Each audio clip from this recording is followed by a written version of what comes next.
Shalom. Before I get started, I want to give all praises to Yahweh, Bahashim Yahawashi, Bahashim Rakakwadash. Double honors to the apostles, elder bishops of Great Millstone.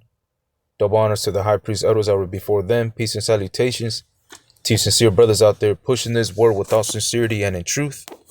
It's a brother Tazamak from the Great Millstone Austin camp. And Lord willing, this lesson is edifying. All right, I want to start off in the book of Isaiah, chapter 10,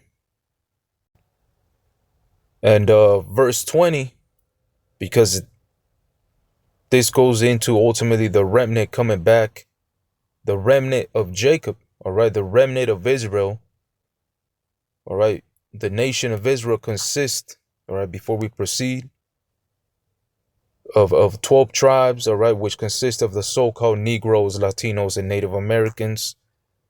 Okay, so let's get it. Isaiah 10 and 20. It says, "And it shall come to pass in that day that the remnant of Israel and such as are escaped of the house of Jacob shall no more again stay upon him that smote them, but shall stay upon the Lord Yahweh, the Holy One of Israel, in truth." So there's going to be ones that are escaped. Okay. Okay, because it says, "And such as are escaped of the house of Jacob shall no more again stay upon him that smote them, but shall stay upon the Lord Yahweh, the Holy One of Israel." All right, let me see if I can get a better, let's get verse 20 real quick in the NLT. All right, real quick, NLT, "Hope for the Lord's people." It says, "In that day, the remnant left in Israel, the survivors in the house of Jacob, will no longer depend on allies who seek to destroy them, but they will faithfully trust the Lord Yahweh, the Holy One of Israel." Now let's go back to the KJV, verse 21. It says, "The remnant shall return, even the remnant of Jacob, unto the mighty power." All right, so a remnant is going to return, as the scriptures say, right? Let's get Baruch chapter 2 and verse 30 real quick. All right, and it reads, "For I knew that they would not hear me, because it is a stiff-necked people." This is speaking upon the Israelites, a stiff-necked people. All right, they do not want to turn back to the Heavenly Father. All right, they want to continue in their wicked deeds, backsliding children, as the scriptures say in Jeremiah. All right, so these people are a stiff-necked people. They don't want to hear the Lord. They don't want to turn around and hear what the prophets have to say. All right, "For I knew that they would not hear me, because it is a stiff-necked people. But in the land of their captivities, they shall remember themselves." And before I proceed, let's get real quick Micah chapter 2 and verse 10. It says, "Arise ye and depart, for this is not your rest, because it is polluted. It shall destroy you even with a sore destruction." All right, yeah, well, that's going into the captivity we are in, to depart, because it is polluted. It shall destroy you even with the sore destruction. I was actually trying to look for a different one. Give me a sec. It was actually Baruch 3 and 8. "Behold, we are yet this day in our captivity, where thou hast scattered us, for a reproach and a curse, and to be subject to payments, according to all the iniquities of our fathers, which departed from the Lord Yahweh Bashim Yahushai, our power." All right, so we are yet this day in the land of our captivities, where the Lord ultimately has scattered us. All right, so but back again to Baruch 2 and 30. "For I knew that they would not hear me, because it is a stiff-necked people. But in the land of their captivities they shall remember themselves, and shall know that I am the Lord Yahweh Bashim Yahushai, their power, for I will give them a heart and ears to hear. And they shall praise me in the land of their captivity, and think upon my name." You see? So in the land of our captivity, which we find ourselves to be in America, which is Babylon the Great, this is our captivity. All right, we are captives in this land. All right, Isaiah 10 and 21. The remnant shall return, even the remnant of Jacob, unto the mighty power. Okay. And you know what? Before I proceed, let's go to, give me a sec. We'll just continue reading Baruch 2 and verse 33. It says, and return from their stiff neck and from their wicked deeds, for they shall remember the way of their fathers who sinned before the Lord Yahweh Bashem Yahushai. And I will bring them again into the land which I promised with an oath unto their fathers Abraham, Isaac, and Jacob, the lineage, the seed of the promise. And they shall be lords of it, and I will increase them, and they shall not be diminished. And I will make an everlasting covenant with them to be their God, and they shall be my people, and I will no more drive my people of Israel out of the land that I have given them. All right, so a remnant is gonna come back to the mighty, unto the mighty power of Jacob, Yahweh Bahashim Yahushai. Isaiah 10 and 22. For though thy people Israel be as the sand of the sea, yet a remnant of them shall return. The consumption decreed shall overflow with righteousness. Okay, so a remnant is gonna return, and then it says a consumption decreed.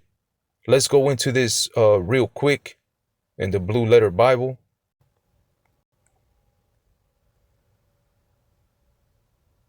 Okay, all right. Let's get the root etymology of consumption, which goes back to the Hebrew word H3631, kalayawan. Outline of biblical usage. It says completion, destruction, consumption, annihilation. All right, and annihilation is when something is utterly destroyed. Okay, so consumption is going into a annihilation. It says decreed. Now let's look what this decreed is significance to. It says order, command, rule, to proclaim, to ordain. In sort of a way, it's a decree, is a law, but it's an order and a command. So annihilation, there's an order of a consumption, a destruction, all right, shall overflow with righteousness. So the consumption decreed ultimately is going into the destruction of Babylon the Great. Okay, which 2/3, all right, of you so-called Negroes, Latinos, and Native Americans are, the scriptures say, you are going to get cut off and die.